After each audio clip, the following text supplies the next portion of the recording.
Another year, another Call of Duty. Whether you love it or hate it, it is undeniable that Call of Duty is one of the ultimate juggernauts of the gaming industry.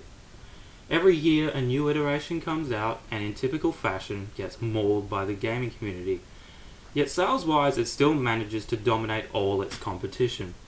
But 2016's Call of Duty Infinite Warfare was an outlier in what had up to this point been a collection of runaway successes over the past 9 years. Infinite Warfare solidified its place as being not only one of the biggest gaming controversies of 2016, but also held the most disliked trailer in YouTube's history.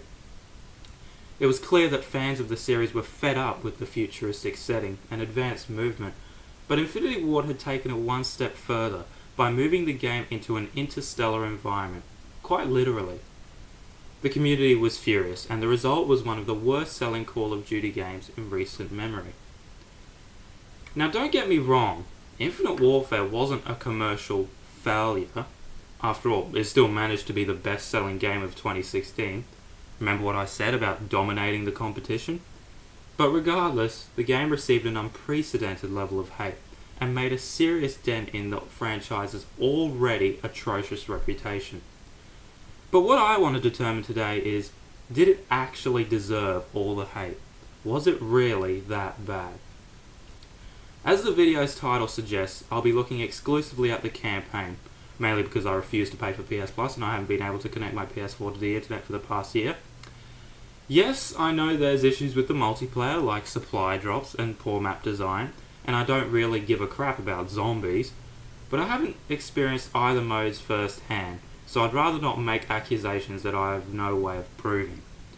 Anyway, without further ado, let's jump into our jackal, fasten our seatbelts, and boost into space. Infinite Warfare's story is set in the distant future and revolves around two warring factions, the United Nations Space Alliance and the Settlement Defense Front, SDF. You assume the role of Nick Reyes, a Tier 1 Special Operations pilot who is appointed captain of an intergalactic starship known as the Retribution, following a surprise SDF attack on Geneva, one of the planets controlled by the UNSA. From there you embark on a quest to stop the SDF from taking over the solar system. Even though it doesn't sound particularly imaginative at first, the story is actually quite enjoyable, as most of the characters are nowhere near as stereotypical, stubborn, or outright ludicrous compared to previous games. These characters are brought to life by a very talented cast, including Kit Harington, Brian Bloom, David Harewood, and Jamie Gray Hyder, just to name a few. All of which deliver solid performances and are superbly motion captured with realistic facial animations and incredible attention to detail. As events unfold, you begin to bond with these characters as you see how they deal with the struggles of getting through each day. It's a shame then that the same can't be said for Admiral Koch, the main villain. Unfortunately, he is extremely underwhelming due to his lack of motives or any character development throughout the entire game. Even though Kit Harington is obviously putting effort into his performance, the bland and one-dimensional writing make his character completely devoid of intrigue, and it feels like he was in the game purely for broader appeal. With the narrative aside, let's get to the real crux of it, the gameplay. On the surface it's just like any other Call of Duty game. A linear first-person shooter with regenerating health, a 2-weapon system, smooth 60 frames per second, and lots of cutscenes. Due to it being set in space, there are of course a few new mechanics for the player to utilise. Returning from Treyarch's Black Ops 3 is the ability to wall run and boost jump, along with Infinity Ward's own innovative ideas such as anti-gravity firefights, hacking enemy robots, riot shields, an assortment of exotic grenades, space combat, as well as a few other things we'll bring up later. Most of these are fine to use and can be quite enjoyable aside from one or two that I didn't find particularly effective. The main one being the wall running ability, as usually the game's levels don't allow for many opportunities to take advantage of it, or it just doesn't give any tactical edge to the player. Space combat is also executed quite well. This is divided into two parts. One where you board a jackal and fly around space taking out enemy vessels, and the other where you are fighting in zero gravity, where you can use a grappling hook to traverse the environment. Each of the jackal missions are generally the same in format. You launch out of the Retribution and are then given the task of destroying a set of enemy skeletons, then progressing to take down larger ships with your missiles and cannons. It does get a little bit repetitive after a while, but it's always satisfying nonetheless. Movement is fast and responsive, and obliterating an enemy skeleton with your lock-on ability never gets old. Seeing asteroids and large planets in the distance while you zoom through the wreckage of a starship is truly a sight to behold, and does an excellent job of reinforcing the game's setting and scale. Infinite Warfare is also the first in the series to offer a hub world, which just so happens to be the Retribution starship mentioned earlier. Unlike the vast majority of previous Call of Duty titles, which had a set number of missions in a certain order, Infinite Warfare allows players to select story missions and, for the first time, optional side quests. Outside of this, you can also listen to audio diaries and browse the bounty board for key SDF targets, a great idea that is unfortunately not executed to its fullest. Sadly, there is never any build-up towards engaging with these targets, and so defeating them never results in any feeling of triumph or satisfaction other than, hey, that's one more spot cleared off the bounty board. The side missions themselves also leave a little more to be desired. While they're a solid idea and have exciting potential, these tasks usually revolve around the same objectives each time.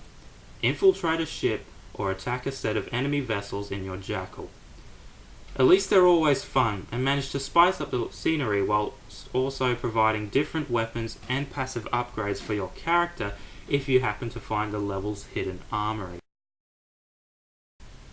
If anyone has watched Racevic's analysis on Infinite Warfare, I'll leave a link in the description, you would remember that he discussed the amount of clutter present within the customization in multiplayer, as most modifications were just minor bonuses designed not to affect gameplay too much.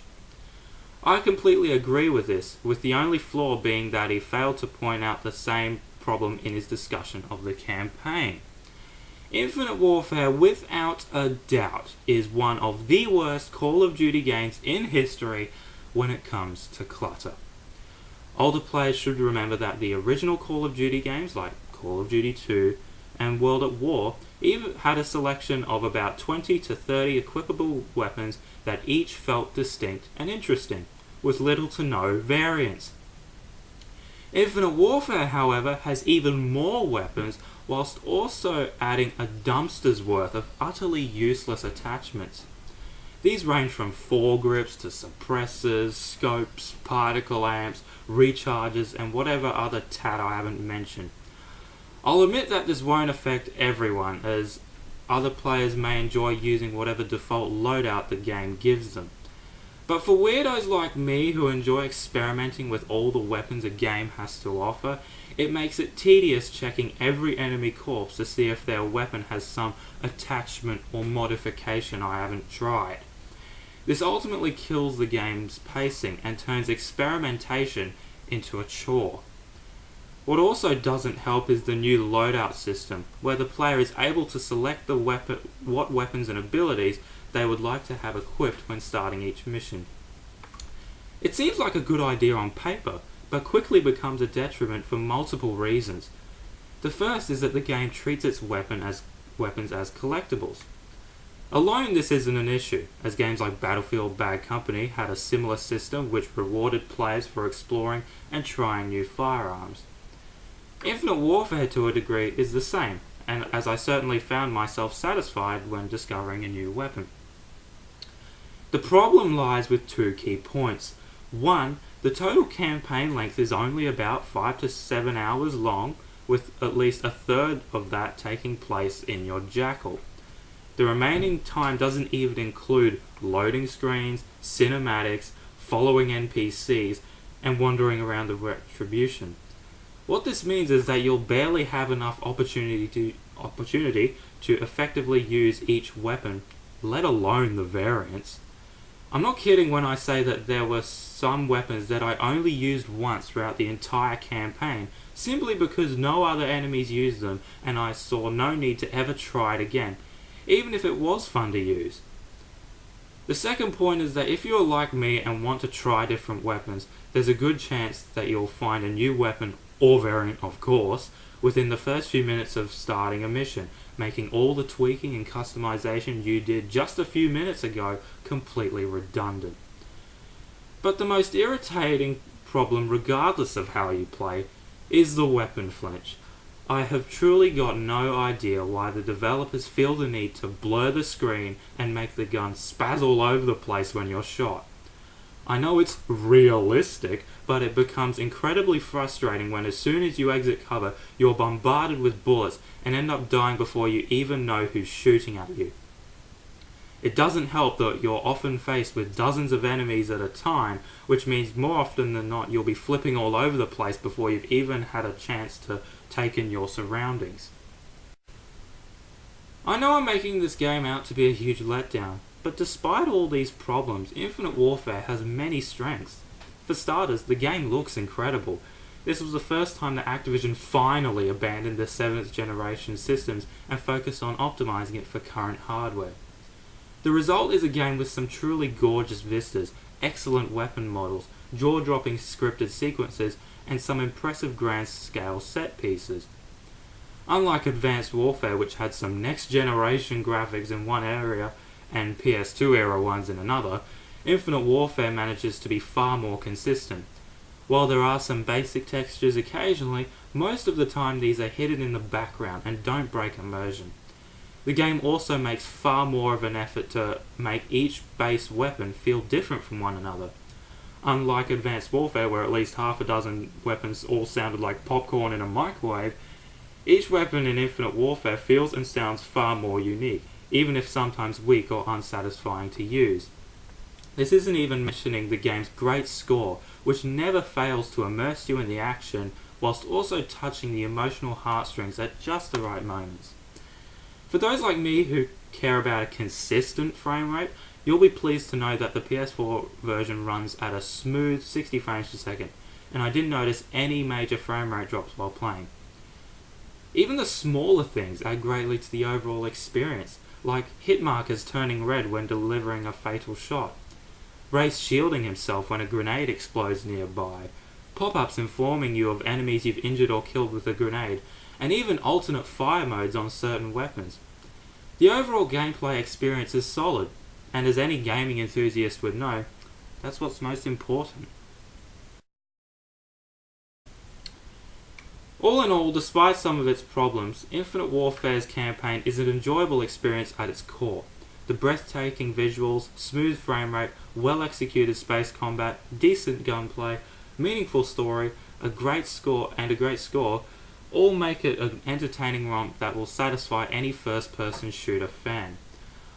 While the loadout system, weapon variants, limited core gunplay, and irritating gun flinch hold it back from being something truly great, the overall package is still one of the best campaigns the series has seen since World at War. Yes, you heard me, I'd much rather play this over classic Call of Duty games like Modern Warfare 2 and Black Ops. Final recommendation, if you want a solid single player experience, pick it up on sale because you'll probably be pleasantly surprised. As far as I'm concerned, Infinite Warfare really didn't deserve the hate it received, and it is nowhere near as bad as what the Call of Duty community may tell you otherwise. I think it simply is a case of a game that came out in the wrong place, at the wrong time, under the wrong franchise. It's just a shame that because of the controversy surrounding it, a sequel will probably never happen.